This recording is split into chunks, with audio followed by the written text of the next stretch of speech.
Hello students, good morning. मैं आपकी Shweta ma'am, MS academy secondary school Ajmer से। बच्चों, यूट्यूब पर यदि आप मेरे वीडियोस के द्वारा स्टडी करना चाहते हैं तो आप सर्च करें केमिस्ट्री बाय श्वेता मैम।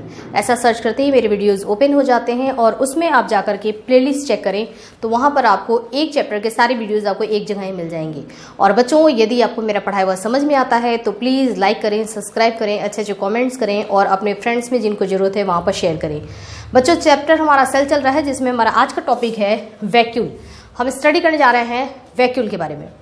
बच्चों, वैक्यूल क्या होता है? एक तरीके से देखा जाए तो सेल के अंदर जो वैक्यूल, ये जो सेल ऑर्गेनल्स होता है, ये एक्चुअल में क्या है? एक बैंक है ना। हम कह सकते हैं बैंक है जहां पर कि चीज़ों को स्टोर किया जा सके, या आप इसको कह सकते हैं कि ये एक स्टोरेज पार्ट है, या फिर आप इसको स्टोर रूम भी कह सकते हैं जिसमें कि चीज़ों को स्टोर किया जाता हो। ठीक है, गुल्लक कह सकते हैं। मतलब जिन जगह पे चीज़ों को रखा जाता है वही चीज़ होता है सेल का वैक्यूल। वैक्यूल में मटेरियल्स को स्टोर किया जाता है। कौन कौन से मटेरियल स्टोर होंगे और वैक्यूल कैसा होता है, इसमें हम आज की वीडियो में वैक्यूल के बारे में पूरा डिटेल में पढ़ने जा रहे हैं। ठीक है, तो बच्चों सबसे पहले हम स्टार्ट करते हैं कि वैक्यूल जो है ये किन किन सेल्स में पाया जाता है। सेल हमारे दो तरीके के होते हैं, प्लांट सेल भी होता है और एनिमल सेल भी होता है। ठीक है, तो हमारे दोनों ही सेल में वैक्यूल पाए जाते हैं। वैक्यूल प्लांट सेल में भी पाया जाता है और वैक्यूल एनिमल सेल में भी पाया जाता है। लेकिन एनिमल सेल में जो वैक्यूल की साइज होती है वो छोटी होती है और जरूरी नहीं है कि, कंपलसरी नहीं है कि वैक्यूल पाए ही भी जाएंगे। वैक्यूल एब्सेंट भी हो सकते हैं एनिमल सेल में। लेकिन प्लांट सेल में वैक्यूल जो होते हैं वो काफ़ी लार्ज साइज में होते हैं और जरूर होते हैं। ठीक है, यहाँ पर प्लांट सेल में वैक्यूल पाए जाते हैं। अब अगर हम टाइप्स की बात करें कि वैक्यूल कितने टाइप्स के होते हैं, तो बच्चों वैक्यूल जो है ये 4 टाइप्स के वैक्यूल होते हैं। फर्स्ट होता है हमारा सैप वैक्यूल, जिसको हम जूस वैक्यूल भी कहते हैं या फिर जिसको हम सेंट्रल वैक्यूल भी कहते हैं। ओके, सेकंड हमारा वैक्यूल होता है कॉन्ट्रैक्टाइल वैक्यूल, थर्ड होता है हमारा फूड वैक्यूल और फोर्थ होता है हमारा गैस वैक्यूल। ओके, इसमें से जब हम स्टडी करेंगे हमारा पहला वाला सैप वैक्यूल या जूस वैक्यूल या सेंट्रल वैक्यूल के बारे में जब हम स्टडी करेंगे तो हमको वैक्यूल के बारे में, वैक्यूल का स्ट्रक्चर, वैक्यूल का फंक्शंस, ठीक है, सारी चीजें हमको यहीं क्लियर हो जाएंगी। यानी कि इन चारों में से मैं आपको डिटेल में जो पढ़ाऊंगी वो होगा हमारा सैप वैक्यूल या सेंट्रल वैक्यूल, जिसको हम इसके बाद पढ़ेंगे। ठीक है ना। सबसे पहले हम इन तीनों को देख लेते हैं क्योंकि तीनों ये छोटे छोटे हैं, तो सबसे पहले सिंपली हम इनको देख लेते हैं, उसके बाद हम डिटेल में देखेंगे सैप वैक्यूल। और यहाँ ही पढ़ने के बाद हमको वैक्यूल के बारे में टोटल जानकारी मिलने वाली है कि वैक्यूल एक्चुअल में होता क्या है। ओके, तो देखिए सबसे पहले हम आ जाते हैं कॉन्ट्रैक्टाइल वैक्यूल पर। ठीक है, कॉन्ट्रैक्टाइल वैक्यूल उन ऑर्गेनिज्म में पाया जाता है जो फ्रेश वाटर में रहते हैं। ठीक है, पानी, फ्रेश वाटर में जो रहते हैं उनमें ये पाया जाता है। उनके सेल के अंदर कॉन्ट्रैक्टाइल वैक्यूल हमको देखने को मिलेगा। और जो सेलाइन वाटर होते हैं, सेलाइन वाटर का मतलब जो बहुत खारा पानी होता है जिसमें सॉल्ट की मात्रा बहुत ज्यादा होती है, वहां पर कॉन्ट्रैक्टाइल वैक्यूल उनके सेल्स में एब्सेंट होता है। ठीक है, फॉर एग्जाम्पल कि कॉन्ट्रैक्टाइल वैक्यूल कहाँ कहाँ पाया जाता है, तो अमीबा, पैरामीशियम हो गया, फिश हो गया, इनके सेल्स में कॉन्ट्रैक्टाइल वैक्यूल पाया जाता है। ओके, कॉन्ट्रैक्टाइल वैक्यूल का काम क्या होता है? देखिए, जैसा कि वैक्यूल है, वैक्यूल का मतलब क्या होता है? एक स्टोरेज पार्ट जो कि चीजों को स्टोर करता है। ओके, अब इसमें जो हमारा कॉन्ट्रैक्टाइल वैक्यूल है ये क्या चीज स्टोर करेगा? ये यहाँ पर ये क्या करता है कि जो भी अधिकता में आ गई हो जिसकी वजह से सेल को प्रॉब्लम हो सकती है, उन चीजों को ये स्टोर करके और उसको मेंटेन करने का काम करता है। जैसे मैं आपको समझाती हूँ कि हमारा ये अमीबा है। ठीक है, ये अमीबा कहाँ रह रहा है? ये अमीबा हमारा फ्रेश वाटर में, यहाँ पर अमीबा ये मौजूद है। अब क्या होगा कि यहाँ फ्रेश वाटर में, बाहर में वाटर का कॉन्सेंट्रेशन क्या है बच्चों? हाई है। ठीक है ना, पानी यहाँ ज़्यादा है, इसके अंदर जो वाटर होगा वो कॉन्सेंट्रेट होगा और बाहर में वाटर क्या है? डाइल्यूट है। तो यहाँ पर वाटर का कॉन्सेंट्रेशन ज़्यादा है, यहाँ पर वाटर का कॉन्सेंट्रेशन कम है।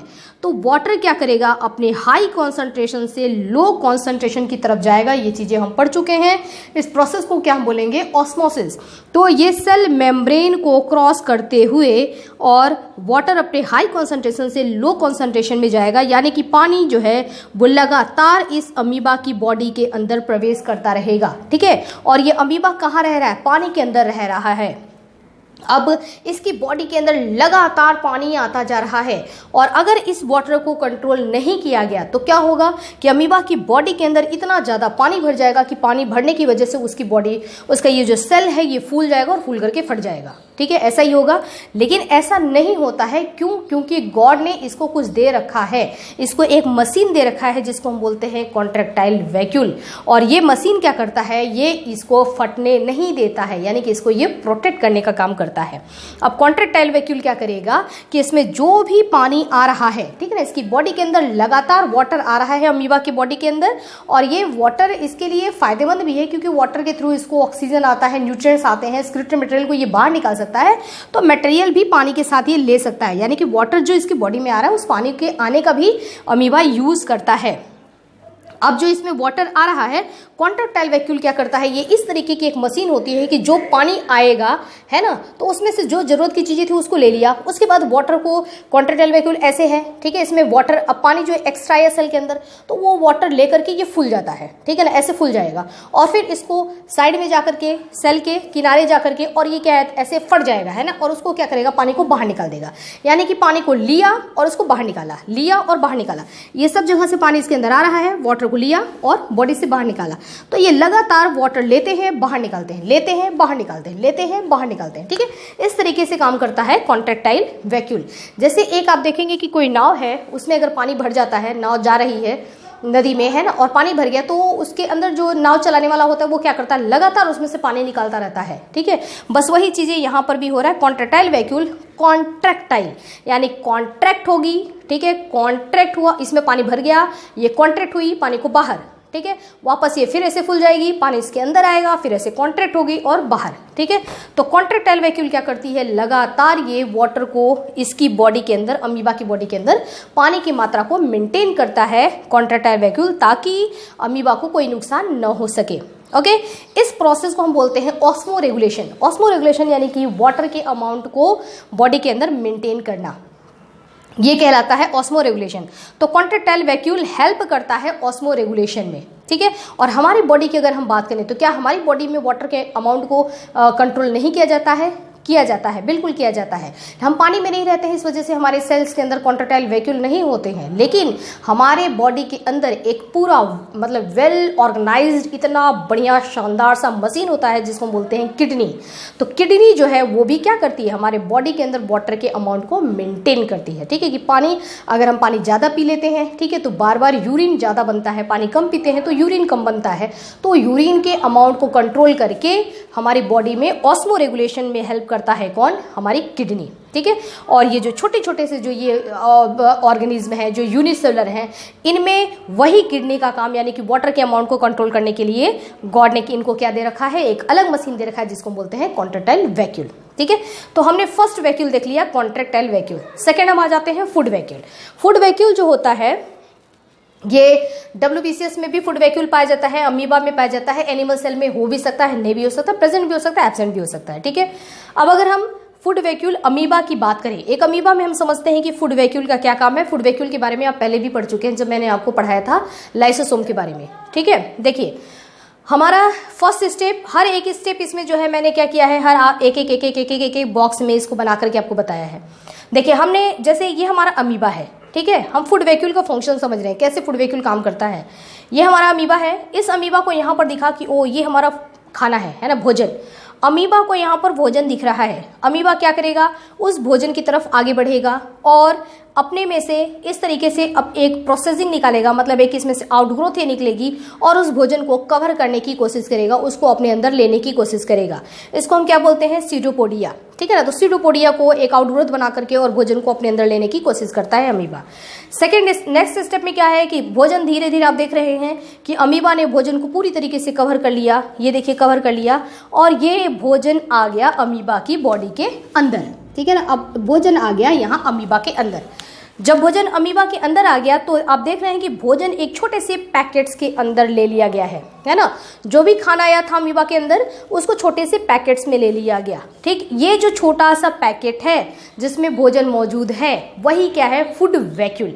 फूड वैक्यूल जो होते हैं वो छोटे छोटे होते हैं और उनमें फूड को रखा जाता है, फूड को स्टोर किया जाता है। तो ये हो गया फूड वैक्यूल। अब अमीबा ने फूड को फूड वैक्यूल में ले लिया। इस प्रोसेस को हम बोलेंगे इंजेशन, यानी कि उसने खाना खा लिया। ठीक है, पहला प्रोसेस हुआ कि उसने खाना खा लिया। फिर उसके बाद क्या होगा कि इस फूड वैक्यूल से आकर के अमीबा के सेल में मौजूद जो लाइसोसोम होगा वो लाइसोसोम आकर के इसके साथ अटैच हो जाता है, अपना डाइजेस्टिव एंजाइम्स इसमें डाल देता है फूड वैक्यूल में, और जो फूड है उनका डाइजेशन स्टार्ट हो जाता है। तो यहाँ पर प्रोसेस होने लगा डाइजेशन। ठीक है, उसके बाद क्या होगा, इस फूड वैक्यूल में जो फूड डाइजेस्ट वैक्यूल के अंदर फूड मटेरियल पूरा डाइजेस्ट हो गया। डाइजेस्ट होने के बाद जो इसमें से अच्छी अच्छी चीज़ें होंगी, जो न्यूट्रिएंट्स होगा, उन न्यूट्रिएंट्स अपने हाई कॉन्सेंट्रेशन से लो कॉन्सेंट्रेशन में, यानी कि यहाँ से सेल के अंदर साइटोप्लाज्म में ले लिया जाएगा, फूड वैक्यूल से निकाल दिया जाएगा सारे न्यूट्रिएंट्स को। ये प्रोसेस होगा हमारा एब्जॉर्प्शन, और न्यूट्रिएंट्स जो सेल के अंदर आया है, यहाँ पर जो साइटोप्लाज्म में न्यूट्रिएंट्स आया है, इस न्यूट्रिएंट्स को सेल यूज करेगा। इस प्रोसेस को हम बोलेंगे एसिमिलेशन। ठीक है, एसिमिलेशन यानी कि यूज करके एनर्जी बनाएगा।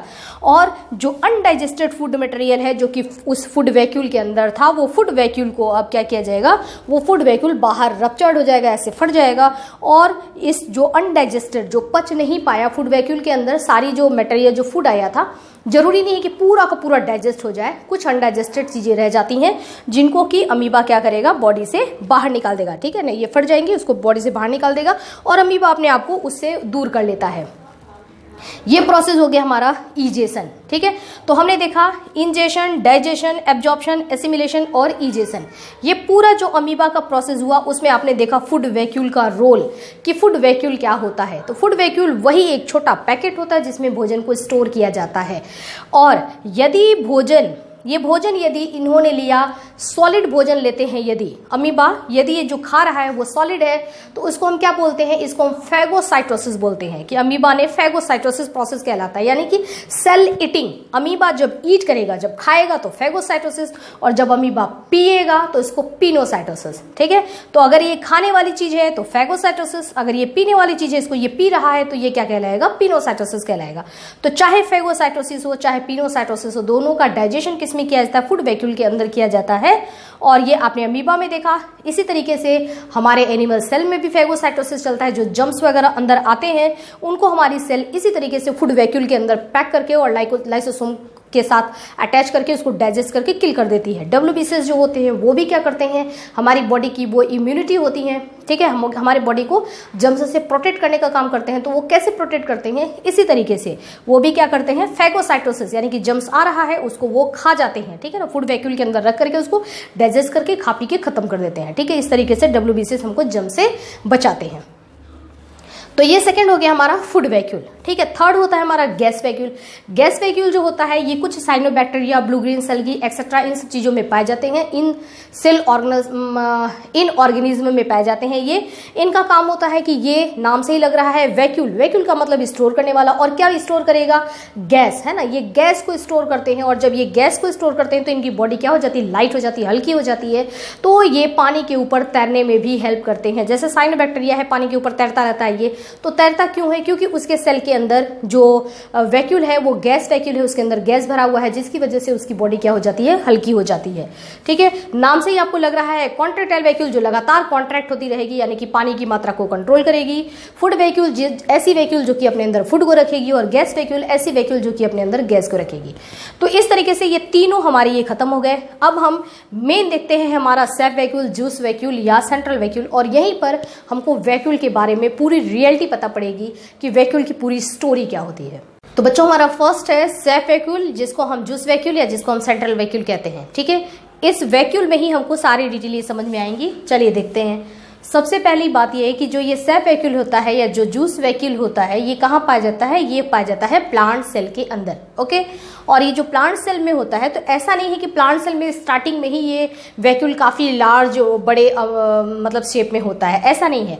जब हमारी प्लांट सेल जब प्री मैच्योर होती है, यानी कि जब सेल अभी न्यू बॉर्न सेल है, जब सेल बन के तैयार होती है, तो इसमें ये जो वैक्यूल होते हैं ये काफ़ी छोटे छोटे वैक्यूल होते हैं और ढेर सारे होते हैं। ठीक है, उस कंडीशन में हमारा न्यूक्लियस जो होता है वो सेल के सेंटर में ही होता है और सेल ऑर्गेनल्स भी यही होते हैं। ओके, धीरे धीरे क्या होता है कि ये वैक्यूल्स आपस में फ्यूज होने लगते हैं। जो ये छोटे छोटे वैक्यूल्स हैं ये आपस में फ्यूज होकर के और बड़े होने लगते हैं, और यानी कि इनकी संख्या कम होने लगती है।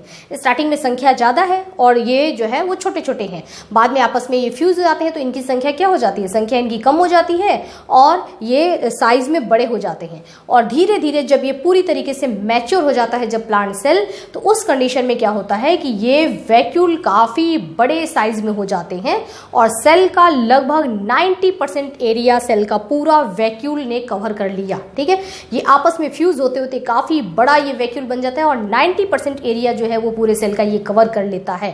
ठीक है, और इसकी वजह से क्या होता है कि जो सेल में बाकी जो है उन सब को एडजस्ट होना पड़ता है, यानी कि न्यूक्लियस भी कहाँ चला गया, साइड में, है ना। तो मैंने सेल ऑर्गेनल्स बनाए नहीं है, मैंने रफली ये सेल बनाया है सिर्फ आपको ये वैक्यूल दिखाने के लिए। तो इसमें जो सेल ऑर्गेनल्स होते हैं वो सब क्या हो जाते हैं, न्यूक्लियस भी सेल के साइड में हो जाता है, माइटोकॉन्ड्रिया साइड में हो गया, क्लोरोप्लास्ट साइड में हो गया, गोल्जी कॉम्प्लेक्स है ना, सारे सेल ऑर्गेनल्स और पूरा साइटोप्लाज्म क्या हो जाता है, साइड में हो जाता है। क्योंकि सबसे इंपॉर्टेंट इसमें ये जो है हमारा वैक्यूल वो आकर के सेंटर में एकदम बैठ जाता है। ठीक है ना, तो एक बड़ी साइज का वैक्यूल सेंटर के अंदर मौजूद हो जाता है मैच्योर सेल में, और इस वजह से सबको एडजस्ट करना पड़ता है। सब जो होते हैं वहां पर अब क्या करते हैं, ये एडजस्ट करके और साइड साइड में ये हो जाते हैं। ठीक है, बाकी सारे सेल ऑर्गेनल्स।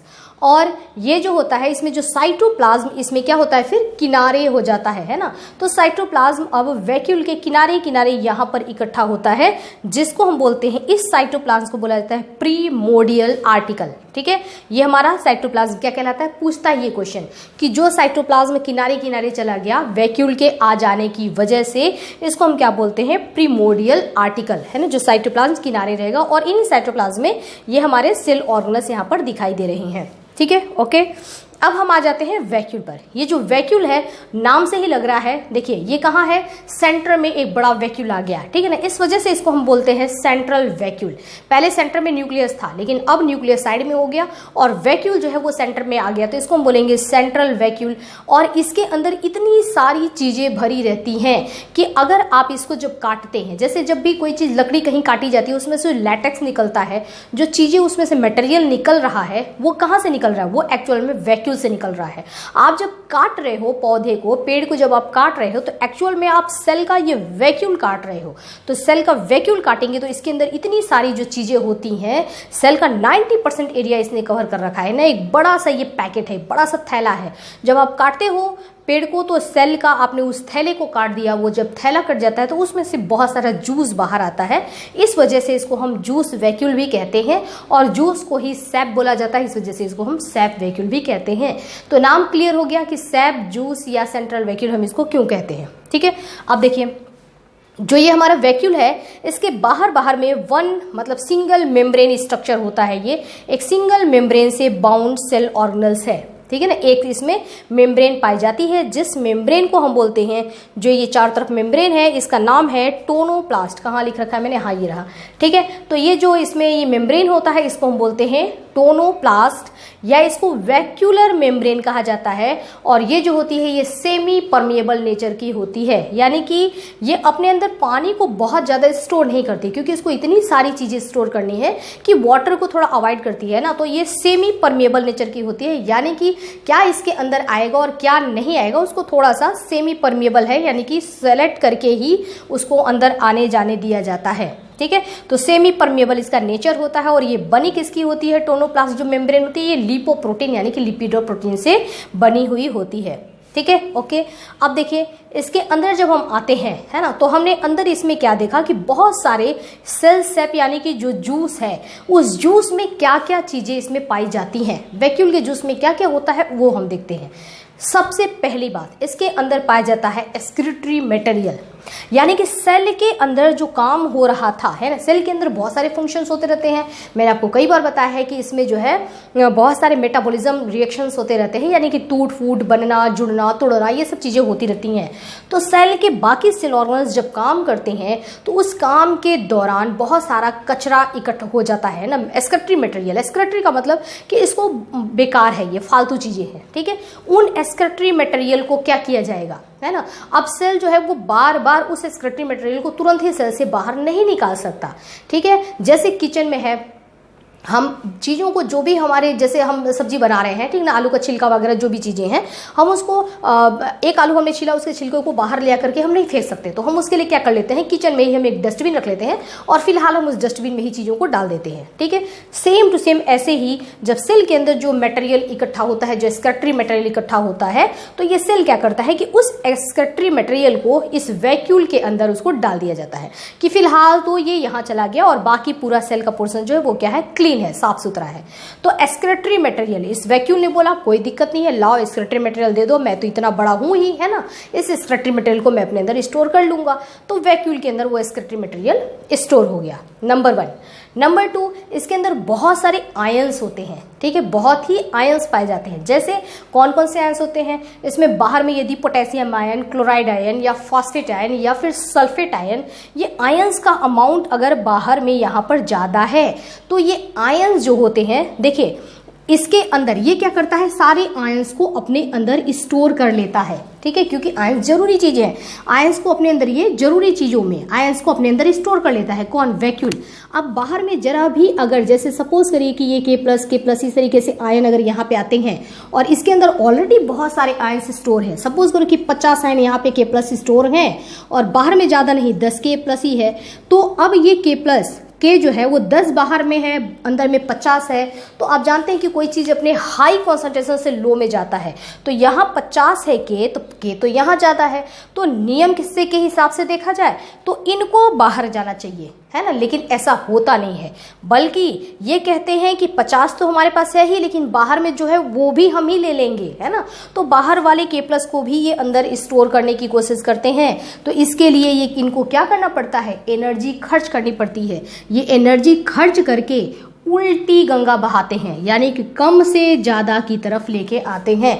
बाहर में पोटेशियम कम है, फिर भी बाहर से आयंस को ये अंदर ले लेते हैं। जो भी जरूरत की चीज़ें हैं ये यहाँ पर ये चीज़ फॉलो नहीं करते हैं कि हाई से लो में जाएगा, ठीक है ना, नियम तो यही होता है हाई से लो में जाना, लेकिन ये क्या करते हैं, एनर्जी खर्च करके लो से हाई में लेके आते हैं। इस प्रोसेस को हम बोलते हैं एक्टिव ट्रांसपोर्ट, यानी कि एनर्जी यहाँ पर खर्च की जाती है और बाहर में लो है तो लो से ये हाई में अंदर की तरफ ले लेते हैं और अपने अंदर सारी जरूरत की चीज़ों को स्टोर करके रखते हैं, ठीक है। तो ये हमने देखा कि जो आयंस है इसके अंदर बहुत सारे आयंस को स्टोर किया जाता है। इस वजह से जो ये सैप होता है ये हमारे लिए बहुत ज़्यादा फायदेमंद भी होता है। जैसे आपने बहुत सारे ऐसे पेड़ पौधे देखे होंगे जिसमें कि गोंद लगे होते हैं ना, पौधे होते हैं उसमें बाहर वो फट जाता है तो उसमें से गोंद लगे होते हैं। बहुत सारे पेड़ ऐसे, बचपन में हम भी जाते थे बगीचे में, तो वहाँ पर अपने नाना के साथ जाते थे तो गोंद के पेड़ होते थे, उसमें से हम गोंद निकाल के लेके आते थे। उस गोंद के देखिए आप लड्डू बनते हैं, ठीक है ना, तो उससे क्या मिलता है, बहुत सारे आयन और मिनरल्स हमको मिलते हैं, उसमें हमको ताकत मिलती है ना। सर्दी के मौसम में अगर हम ये गोंद के लड्डू खाते हैं तो उससे क्या होता है कि हमको बहुत ज़्यादा ठंड नहीं लगती, हमको ठंड से ये प्रोटेक्ट करता है ना। तो वो सारी चीज़ें जो हम खा रहे हैं वो कहाँ से निकल रहा है, वो इस वैक्यूल के अंदर से ही चीज़ें आ रही हैं, ठीक है। तो ये वैक्यूल नहीं, किसी और के लिए नहीं, हमारे लिए ही स्टोर करके रखा है। तो ये चीज़ें जो आयंस है वो इसके अंदर स्टोर होते हैं, ये आप समझ गए।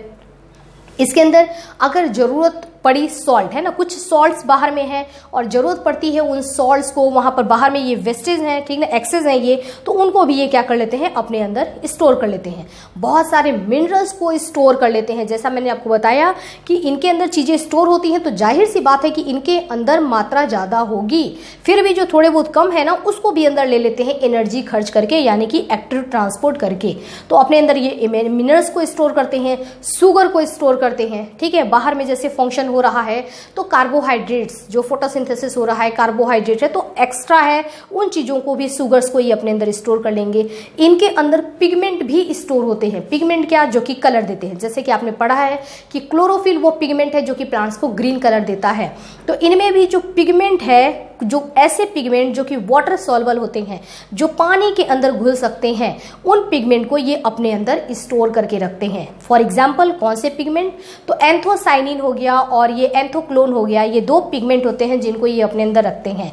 एंथोसाइनिन जो पिगमेंट होता है जिसको ये अपने अंदर स्टोर करके रखते हैं, ये अलग अलग मीडियम में अलग अलग कलर देता है। ठीक है, जैसे एसिडिक मीडियम अगर रहता है तो ये जो पिगमेंट है, पिगमेंट का काम होता है कलर देना, और ये पिगमेंट को भी अपने अंदर स्टोर करके रख रहे हैं। ठीक है, मीडियम जब एसिडिक हो जाता है, यानी कि जब पीएच की वैल्यू क्या हो जाती है, 7 से कम हो जाती है, तब एंथोसाइनिन रेड कलर देता है। ठीक है ना, यानी कि ये पूरा रेड हो जाएगा, यानी कि प्लांट से रेड कलर दिखाई देगा।